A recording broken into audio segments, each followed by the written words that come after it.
नहीं लगे। हमें क्या पता भूख लगी नहीं लगी, इसमें बता रहे भूख नहीं लगी। हमने उसकी ऑब्जेक्टिव साइन दी, वो हार्ट चेक किया, हमने उसको ऑब्जेक्टिव साइन देखा, मुआयना किया उसका, उसके बाद जो है उसको प्लान किया तशखीस होने के बाद कि आयरा ये सर्जरी में ही जाना लाजमी है या मेडिसिन से भी गुजारो फिर। अपेंडिसाइटिस की मेडिकल ट्रीटमेंट ये है, दो ट्रीटमेंट है, सर्जिकल या मेडिकल। एक मेडिकल ट्रीटमेंट है वेस्टर्न, एक मेडिकल ट्रीटमेंट है कॉम्प्लीमेंट्री। कॉम्प्लीमेंट्री मेडिकल ट्रीटमेंट में सबसे स्ट्रांग, कॉमन और मजबूत ट्रीटमेंट या तरीका इलाज हिकमत या होम्योपैथी दोनों। वेस्टर्न मेडिसिन में एंटीबायोटिक और strong antibiotic, broad spectrum antibiotic, parenteral यानी कि इंजेक्टेबल देते हैं, जब गुंजाइश होती है तो बच जाता है, वरना वो सही नहीं होगा।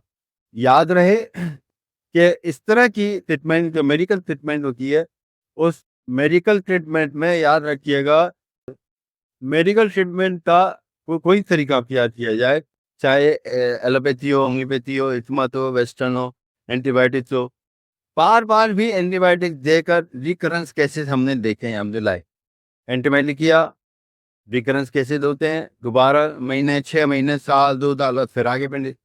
लिहाजा बेस्ट वे ऑफ अपेंडिसाइटिस जो राइट प्लानिंग होनी चाहिए वो ये कि आप सर्जरी के बाद तेज है और सर्जरी करो, ये है कराई राइट। लेकिन अगर बच्चा हो उसको ट्राई करने में कोई जरूर मुश्किल नहीं है। आप उसको, अगर आपको इतनी महारत है तो आप उससे मेटलन एग्जामिनेशन में हमने अभी मैं पैल्पेशन बताऊंगा कि किस तरह पैल्पेशन, ये हाथ की मदद से दबा के देखने को पैल्पेशन किया, तो पैल्पेशन बताऊंगा। साथ साथ जब मरीज अभी एग्जामिनेशन के लिए, ये भी एग्जामिनेशन है कि मरीज टेबल का आएगा, आपने काउच पे लिखा के सेल्यूशन बनना, लेकिन जब आप उसको खांसने का कह रहे हैं तो दर्द बढ़ रहा है, उसको अगर उल्टी हो ली या उसने बताया कि उल्टी से दर्द कम हो रहा है, फिर आपने सिर्फ को कान में लगा के उससे फेंट के लगाया, उसकी बाउल टोन सुनी, बाउल टोन या बाउल साउंड उसकी जो है या तो बहुत ज्यादा होगी या बहुत कम होगी। जैसा कि मुझे बताया कि उसे डायरिया भी हो सकता है, उसे कॉन्स्टिपेशन भी हो सकता है। जंपी बाउल टोन ज्यादा होगी, बल्कि यूं कहना चाहिए कि जंपी मरीज को डायरिया होगा तो उसकी बाउल टोन या आंखों की हरकत स्टेज से आपको सुनाई देगी ज्यादा हो, नॉर्मल हो। और जब भी मरीज को कॉन्स्टिपेशन होगा तो उसकी बाउल मूवमेंट या बाउल टोन उसकी हल्की होगी, डिमिनिश होगी, बहुत स्लो होगी, जैसे कि नहीं।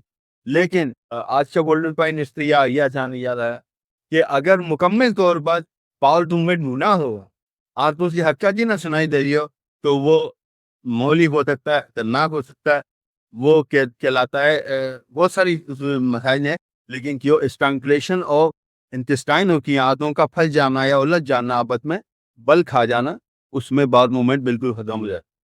अच्छा, इससे जिसको लगा लिया, उसके बाद हमने उसका एग्जाम ही कर लिया। एग्जामिन में डिवॉन टेंडेंसी है पेल्पेशन, मैक पन्नी साइन है, मैक पन्नी पॉइंट है, इलियो सॉस साइन है और रोजिंग साइन है।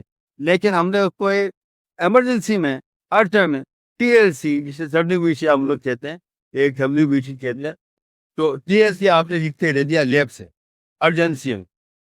जब वो लेफ्ट से डब्ल्यूबीसी करा के आएगा, टीएलसी करा के आएगा, वैसे तो सीबीसी भी करा सकते हैं, लेकिन सिर्फ हमें टीएलसी टीएलसी करा के आएगा तो 13,000 से 21,000 तक टीएलसी होगी नॉर्मली। यही बार आपको बता चुका हूँ, ये 4.5 से 10,500 तक टीएलसी हो। ठीक है, यहाँ जैसे जैसे टीएलसी बढ़ती है, इन्फेक्शन को हम थोड़ा सा कंसिडर करते हैं। लेकिन क्या इस तरह की साइनिंग के बाद, आपके एग्जामिनेशन के बाद, प्रेजेंटेशन के बाद मुकम्मल आपने एग्जामिनेशन किया, हिस्ट्री एप्लीकेशन की हिस्ट्री बड़ी डिटेल, हिस्ट्री लेने के बाद आपने मुआयना किया, स्टेट लगाया, कैलकुलेशन की, आप उधेन बना कि ये अपेंडिसाइटिस है, अपेंडिसाइटिस है, रिजिडिटी हो, सख्ती हो, वो उसने बताएगा सिम्टम में कि मेरे रेक्टम में पखाना करने वाली जगह पे सख्ती है और दर्द है, ये बोलता है। तो जब दिखा रहा तो जो एग्जामिनेशन हो गया, तो जब मैं आपको प्रॉपर एग्जामिनेशन पढ़ाऊंगा, खुल जाऊंगा, तो आप हैरान रहेंगे कि आपसे कोई मरीज एपेंडिसाइटिस का बच के वो हो जाएगा इंशाल्लाह। आपने बताना है क्या खर्च है। तो ये बड़ा जो बुनियादी इब्तदाई ये खाइन है, वो मैं आपको अभी एग्जामिनेशन है, वो मैं आपको अभी करके बता, ठीक हूँ।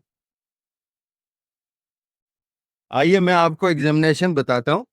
एग्जामिनेशन ऑफ अपेंडिसाइटिस, देखिए एग्जामिनेशन ऑफ अपेंडिसाइटिस को मैं बाकायदा पढ़ाऊंगा और बताऊंगा।